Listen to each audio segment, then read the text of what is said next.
Okay, today we're gonna talk a little bit about some little different guns here. I think I'd like to start by saying we're gonna talk about pistols today. We're not going to be talking about these pistols, but we're going to be talking about pistols. And one of the things that, but before we get into that, I think one of the things I'd like to say is one of the things that I look for personally when purchasing firearms is kind of as an investment piece. I try to find things that might not cost a lot of money but will be worth something down the road. Sometimes I get lucky, sometimes I don't. But anyway, with this one, I got really lucky. And this here is a nice little revolver. It's an older gun. It's a 22 Special from H&R, Harrington and Richards. And one of the things that I really like about this gun is the story behind it, how it came to me and what we had to do to it and whatnot. So it's got the original holster, which is really nice. The gun is in overall very good condition. It has a gold plated front sight, which is really nice. On the other side, it says 22 Special along the barrel here. That was originally gold filled, but it's worn out. And it says 22 long rifle on this side. And then it says Harrington and Richards, manufactured in Worcester, Massachusetts, across the rib here. This particular model is what's called the variant number 2. These guns were made between 1926 and 1941. After World War I started, they stopped making this particular model. I know it's a variant 2 because of the serial number, which you'll find right here on the back strap or front strap. And it has a top brake, which is a really nice feature. It has a 9-shot cylinder. I bought this pistol originally because I was looking for a nice top brake. I originally wanted to get a Sportsman, which was also made by H&R. They were made in the 50s right on up through the 80s. But this is the model that they made before they made the Sportsman. And so it's kind of neat. This particular one was made in 1927. We know that because it has a 2-piece mahogany grip.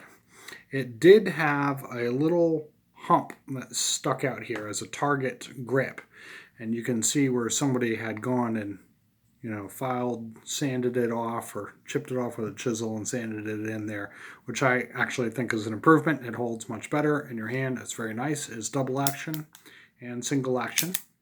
You can see the double action right there. The trigger pull is very heavy on this gun, and the sights are terrible. Here's the rear sight here, and it's got the front blade.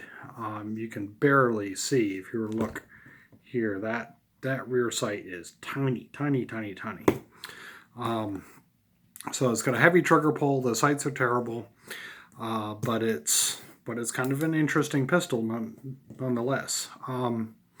The cylinder rotates free until you cock the hammer, and then the cylinder stop comes up and locks it in place. That's a little unusual. From what I've read, this gun with the serial number and the type of grips, it's a variant number 2, as I said earlier.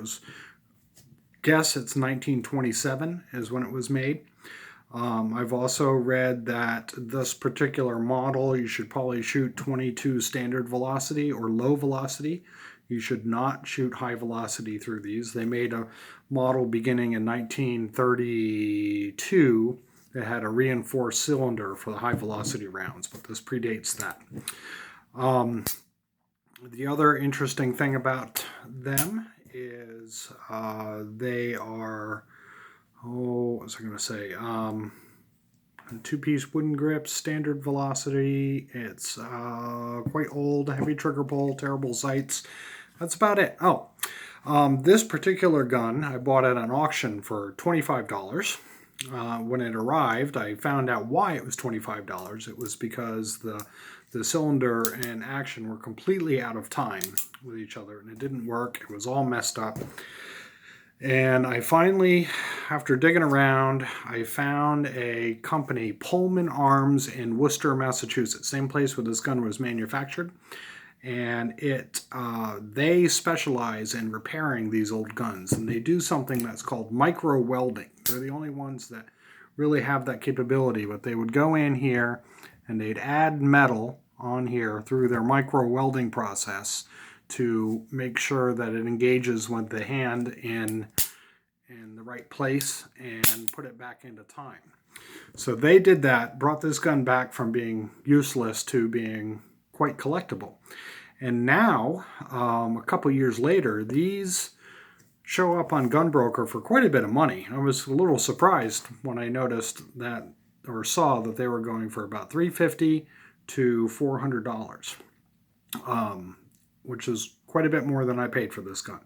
So the money it costs to repair, plus its age, its condition, it's a really nice little pistol. If you're looking for 22 top break, then this is kind of a neat little one to look at. If you can find them cheap at an auction, which you probably can, they're kind of worthwhile to pick up and maybe worth restoring a little bit. Who knows? But this is a nice little piece, 1927. Been around a long time. Nice little interesting old gun. Thank you very much for tuning in. Please like, subscribe, and share if you like this video and want to see more. Thank you.